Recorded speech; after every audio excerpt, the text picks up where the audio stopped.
नमस्कार, मैं डॉक्टर विनय श्रीवास्तव इस वक्त स्विट्ज़रलैंड के हेदीडॉर्फ विलेज से बोल रहा हूँ। हेदीडॉर्फ विलेज की कहानी एक लड़की की कहानी है। एक प्रसिद्ध नावल हेदीडॉर्फ के ऊपर आधारित है, जो कि सच्ची घटना पर बनाई गई है। लगभग 200 वर्ष पूर्व हेदी नाम की एक छोटी सी लड़की इसी गांव में रहती थी। उसके माता पिता नहीं थे। वो अपने वृद्ध दादाजी के साथ इस गांव में रहती थी। आसपास की परिस्थितियां प्रतिकूल थीं, जीवन बड़ा मुश्किल था, लेकिन उसके दादाजी ने उसको जीने की प्रेरणा दी और कहा कि वह फ्रैंकफर्ट चली जाए, कुछ काम करे। लेकिन उसने मना कर दिया। उसने सोचा कि वो इस गांव में रह कर के इस गांव के लोगों का भला कर सकती है। एक बीमार लड़की की मदद करने के लिए वो उस लड़की को इस गांव में लेकर आई और इस गांव में उसने उसे रख करके इस प्राकृतिक दृश्यों से भरपूर उस रास्तों पर उसको चलाया, उसको जीवन जीने की प्रेरणा दी और उस लड़की को पूरी तरह से ठीक करने में उसने मदद की।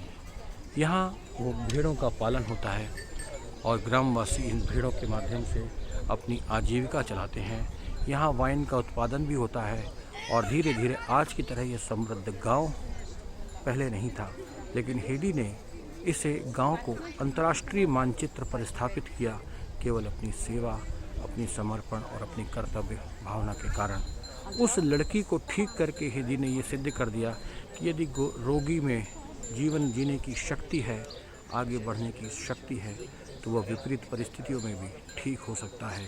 इस गांव की सुरम्य वादियाँ और प्राकृतिक रास्ते किसी भी रोगी में जीवन जीने की इच्छा शक्ति को जागृत करते हैं। दरअसल जीवन का फलसफा भी यही है कि आप जितना जीवन से दूर भागेंगे, जीवन आपसे दूर भागेगा। लेकिन जब जीने की शक्ति आप में पैदा होगी, जीवन जीने की शक्ति और आत्मविश्वास आप में पैदा होगा, तब जीवन आपके लिए आसान लगने लगेगा। कुछ यही मॉरल ऑफ द स्टोरी है हेदी की। लेकिन आज ये गांव अंतर्राष्ट्रीय मानचित्र पर बहुत प्रसिद्ध है। लाखों टूरिस्ट यहाँ प्रतिवर्ष आते हैं। आप देख सकते हैं इस समय भी टूरिस्टों का जमावड़ा यहाँ पर लगा हुआ है। फ़ोटोग्राफ्स लिए जा रहे हैं चारों तरफ की सुरम्य वादियों के। आप मेरे पीछे के ये मैदान देख सकते हैं।